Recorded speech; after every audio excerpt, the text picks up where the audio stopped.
दोस्तों नमस्कार, मैं हूं आर्किटेक्ट अशोक गोयल। 15 अगस्त 2022 को यानी कि आज़ादी के अमृत महोत्सव के शुभ दिन मैं वीडियो रिकॉर्ड कर रहा हूं कि क्या हमारे देश में सिफारिश चलती है, क्या सिफारिश से काम हो सकते हैं, क्या आपकी अगर जान पहचान है, आपका उन लोगों में उठना बैठना है जिनकी बात में वजन है, तो क्या आपके काम हो सकते हैं। मेरे पास इसका कोई स्पष्ट उत्तर नहीं है, लेकिन फिर भी कुछ बातें मैं आपको बता सकता हूं, शेयर कर सकता हूं। लगभग 10-12 साल पहले की बात है कि हमारे मित्र हमें एक कार्यक्रम में मिल गए। मित्तल साहब थे, वो चाइल्ड एडॉप्शन रिसोर्स अथॉरिटी के चेयरमैन थे। इसको संक्षेप में बोलते हैं कारा। और जिन लोगों को नहीं मालूम उनको बता दूं कि जिस भी किसी व्यक्ति या दंपत्ति को कोई अगर बच्चा गोद लेना है तो उसके लिए एक सेंट्रल अथॉरिटी है, ये कारा, चाइल्ड एडॉप्शन रिसोर्स अथॉरिटी। पहले इसका नाम रिसोर्स एजेंसी था, बाद में इसका नाम रिसोर्स अथॉरिटी कर दिया गया, और ये नाम भी मित्तल साहब ने चेंज करवाया था। बहरहाल ये केंद्रीकृत संस्था है जिसमें आपको रजिस्ट्रेशन कराना होगा अगर कोई बच्चा आप अडॉप्ट करना चाहते हैं। बहुत सारे निसंतान दंपति हैं, बहुत सारे लावारिस बच्चे हैं। इनको आपस में एक सूत्र में जोड़ने के लिए सरकारी संस्था है चाइल्ड एडॉप्शन रिसोर्स अथॉरिटी। हाँ, तो मैं जिक्र कर रहा था इनके चेयरमैन साहब मित्तल साहब की बात कर रहा था। एक कार्यक्रम में मेरे को मिल गए, कहते हैं अशोक जी, आपका जो आपके एक मित्र आए थे मेरे पास, उनको मैंने एक बालिका यानी एक बिटिया को गोद दिलवा दिया है, उसकी सारी प्रक्रिया पूरी कर दी है। आपका नाम लिया था उन्होंने, उनको एक लड़की हमने अडॉप्ट करवा दी। मैं हैरान था क्योंकि मैंने किसी दंपत्ति को नहीं भेजा था उनके पास। मैंने पूछा किसकी बात कर रहे हैं आप? कहते हैं वो आपके पड़ोसी हैं। आपका नाम लिया उन्होंने। मैंने कहा बताइए विस्तार से जरा, मेरे को नहीं याद आ रहा। उन्होंने उनका नाम बताया तो मुझे ध्यान आया कि मेरे बिल्कुल बगल वाले मकान में ये साहब रहते हैं, एक गुप्ता जी हैं। उनका कोई संतान नहीं हो रही थी और उन्होंने कारा को संपर्क किया, मित्तल साहब को संपर्क किया, मेरा नाम लेके वहां से बालिका को अडॉप्ट करने में सफल हुए। मैंने उनकी मित्तल साहब को कोई सिफारिश नहीं की थी, और मजेदार बात यह है कि उन्होंने मेरे से मित्तल साहब से बात करने से पहले कोई जिक्र भी नहीं किया था। वो इतना जानते थे कि अशोक जी की जान पहचान है, इनका सक्रिय लोगों में उठना बैठना है, तो शायद इनका नाम लेने से काम हो जाए। और उनका काम हो गया, मुझे खुशी है इस बात की। मुझे कोई दिक्कत नहीं इस बात से कि अगर मेरा नाम लेने से किसी का काम हो जाए। मेरा तो अपना नाम लेने से कहीं काम होता नहीं है। मैं तो जो भी काम किए हैं अपनी मेहनत और कर्मठता के दम पे ही किए हैं, चाहे पुस्तकों का लेखन हो, चाहे पत्र पत्रिकाओं में लेख लिखे हों, या आर्किटेक्चर की जो भी मेरी प्रैक्टिस मैंने की है। किसी के सिफारिश पे मुझे कोई घर का या फैक्ट्री का डिज़ाइन करने को नहीं मिला। किसी की सिफारिश पे किसी प्रकाशक ने मेरी पुस्तकें नहीं छापी। किसी की सिफारिश पे किसी पत्र या पत्रिका में मेरा लेख नहीं छपा। किसी की सिफारिश पे मेरे को रेडियो या टेलीविजन में प्रोग्राम नहीं मिले। मेरा लगातार इस क्षेत्र में, हर क्षेत्र में मैं काम करता रहा, और मुझे ये जरूर है कि मौके मिलते रहे, लोगों का सहयोग मिलता रहा। ऐसे ही मैं अपने किसी पुत्र को किसी आर्किटेक्चर, प्रेस्टीजियस आर्किटेक्चर कॉलेज में कैसे सुन के एडमिशन नहीं दिलवा पाया। अगर मेरे बस का होता तो मैं एसवी में एडमिशन करा देता उनका।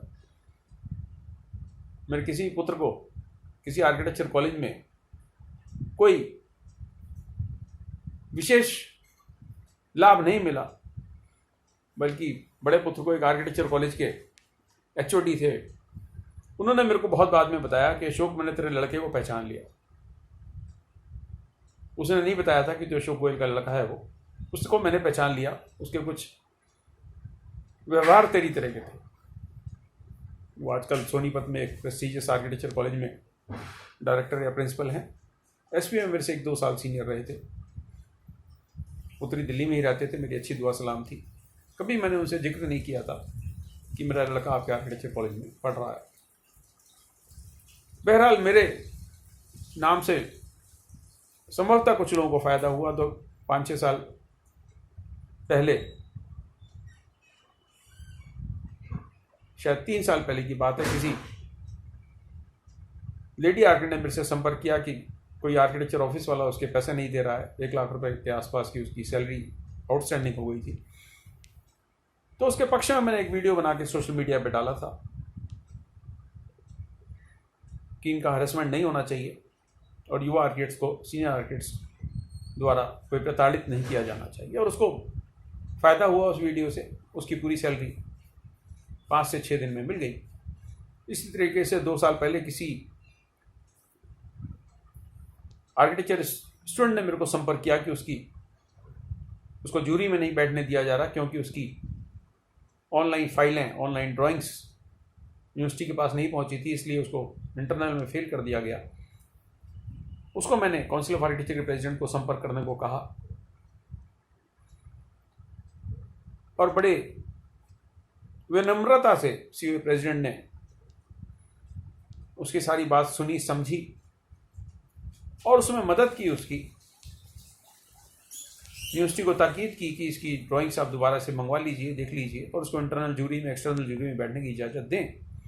और उसको इजाज़त दी गई और लड़की पास हो गई, आर्किटेक्ट बन गई। इसमें मैंने व्यक्तिगत रूप से COA प्रेसिडेंट को कोई संपर्क नहीं स्थापित किया था।